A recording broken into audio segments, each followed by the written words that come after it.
Raghav Chadha, I'll come to you.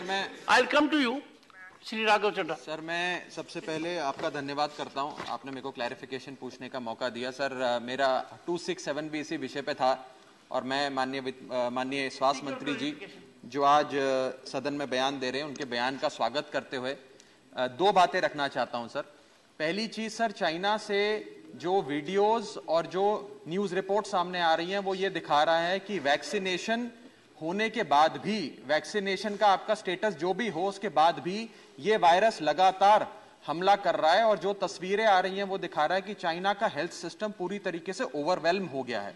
तो हमारी preparedness क्या है उस बारे में बताएं। और आखिरी मेरा एक पॉइंट ये रहेगा सर कि अंग्रेजी में कहावत है, precaution is better than cure.